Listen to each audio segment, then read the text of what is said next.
কিছু কিছু জায়গা থাকে যেখানে মৃত্যু আসে না, কারণ সেখানে মানুষ কখনো মরেই না, তারা শুধু শরীর বদলে নেয়। আমার বোন ক্যারোলাইন সেই বাড়িতে গিয়েছিল একজন রোগীর সেবা করতে, কিন্তু ফিরে এসেছিল অন্য মানুষ হয়ে। আজ আমি তোমাদের সেই গল্পই শোনাবো, একটা ভয়ঙ্কর রাতের গল্প, যে রাতে আমার বোন তার নিজের শরীরকে হারিয়ে ফেলেছিল। একজন হসপিস নার্স, মানুষের শেষ সময়ে সে সেবা করাই তার কাজ। সে একটা নতুন কেস পায় লুজাইনার একটা দূরের জলাভূমির বাড়িতে। রোগীর নাম ছিল বেন ডেভেরো। স্ট্রোক হয়েছে তার, কথা বলতে পারে না, শুধু শুয়ে থাকে। তার স্ত্রী ভায়োলেট ডেভেরো, বয়স্ক মহিলা, খুবই রহস্যময়, একটু কম কথা বলে। ক্যারোলাইন গাড়ি চালিয়ে সেই বাড়ির দিকে যায়। চারিদিকে জলাভূমি আর বিশাল গাছ। বাড়িটা পুরনো, ভিক্টোরিয়ান স্টাইলের, দেখতে সুন্দর কিন্তু কেমন যেন ভয়ঙ্কর টাইপের। হঠাৎ ভায়োলেট দরজার সামনে দাঁড়িয়ে বলে, স্বাগতম ক্যারোলাইন।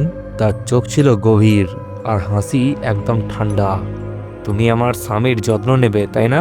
ক্যারোলাইন মাথা নাড়ে, অবশ্যই, এটাই তো আমার কাজ।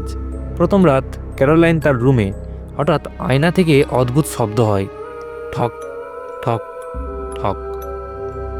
সে উঠে আয়নার কাছে যায়, কিন্তু সেখানে গিয়ে দেখে কিছুই নেই, শুধু তার প্রতিবিম্বই রয়েছে। পরের দিন বেনের ঘরে যখন সে যায়, বেন শুয়ে আছে, নড়তে পারছে না, তার চোখটা খোলা, কিন্তু সেই চোখে রয়েছে আতঙ্ক, যেন সে কিছু বলতে চাইছে কিন্তু সে বলতে পারছে না। ক্যারোলাইন তার হাত ধরে থাকে এবং তাকে বলে, চিন্তা করবেন না, সব ঠিক হয়ে যাবে, আমি তো আপনার যত্ন নেব। বেন তার হাত চেপে ধরে খুব জোরে, যেন সে সতর্ক করতে চাইছে। দুপুরে ক্যারোলাইন বাড়ি ঘুরে দেখে, সিঁড়ি, করিডোর এবং পুরনো ছবি দেখে। হঠাৎ সে দেখতে পায় একটা দরজা, কিন্তু তালা বন্ধ রয়েছে মাথার ওপরে, এবং অ্যাটিকের দিকে চোখ যায় তার। ওই ঘরে যাবে না, শুনলে? ভায়োলেট পেছন থেকে বলে। তারপর সে আরও বলে, ওখানে শুধু পুরনো জিনিস রয়েছে, ওই ঘরের দিকে তাকাবেও না তুমি। কিন্তু ক্যারোলাইনের মনে সন্দেহ জাগে, কেন এত বড় গোপনীয়তা করছে সে?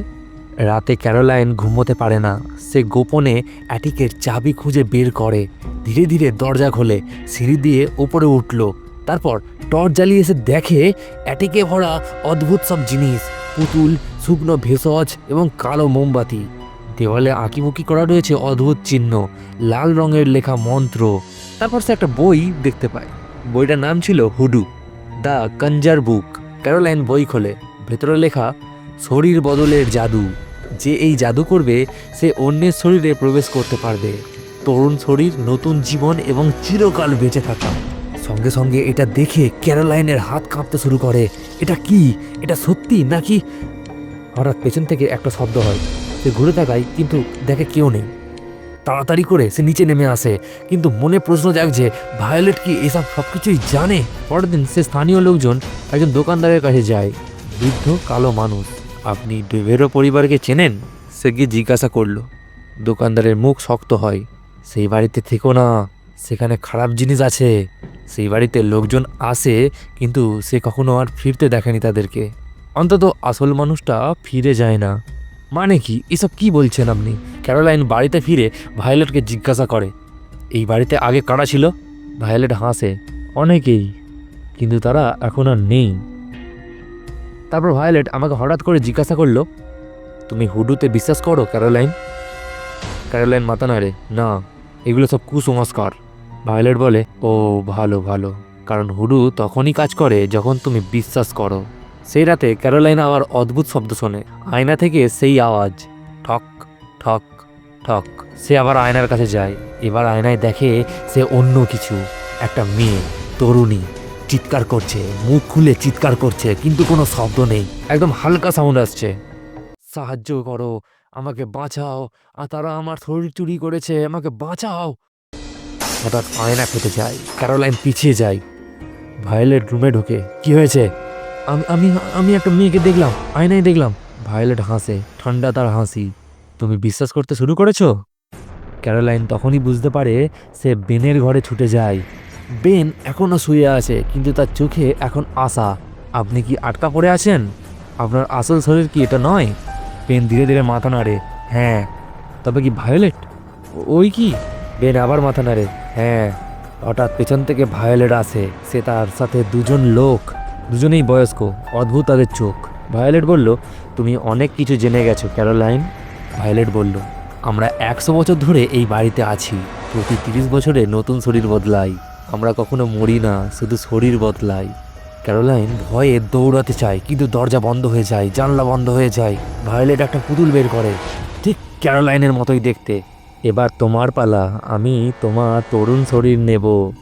ভায়োলেট মন্ত্র পড়তে শুরু করে, অদ্ভুত ভাষা, হুডুর মন্ত্র। ঘরে মোমবাতি জ্বলছে, ধোঁয়া ছড়াচ্ছে। ক্যারোলাইন অনুভব করে তার শরীর দুর্বল হয়ে যাচ্ছে।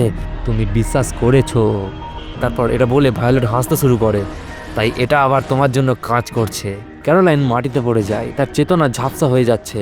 সে দেখে ভায়োলেটের শরীর থেকে একটা কালো ধোঁয়া বের হচ্ছে। সেই ধোঁয়া তার শরীরে ঢুকছে, তার নিজের আত্মা বের হয়ে যাচ্ছে। সে সেটা দেখতে পাচ্ছে, অনুভব করতে পারছে। না, ক্যারোলাইন চিৎকার করে, না, এটা কখনোই সম্ভব নয়, কিন্তু শব্দ বের হয় না। আর তারপরেই সব কিছু অন্ধকার। সকাল হয়, ক্যারোলাইনের চোখ খোলে, কিন্তু সে এখন বেনের শরীরে রয়েছে। বৃদ্ধ, দুর্বল, নড়তে পারছে না, কথা বলতে পারছে না।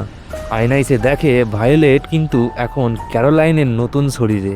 তারপর ভায়োলেট ক্যারোলাইনকে বলে, ধন্যবাদ ক্যারোলাইন, তোমার জন্য আমি নতুন শরীর পেলাম। তোমার শরীর খুবই সুন্দর, আমি আরও 30 বছর বাঁচবো এখন। সে এবং আসল বেন বাড়ি থেকে বের হয়, গাড়িতে উঠে চলে যায় নতুন জায়গায় নতুন শিকার খুঁজতে। ক্যারোলাইন আটকে থাকে সেই বিছানায়, চিৎকার করতে চায় কিন্তু পারে না। আমার বোন ক্যারোলাইন আর কখনো ফিরে আসেনি।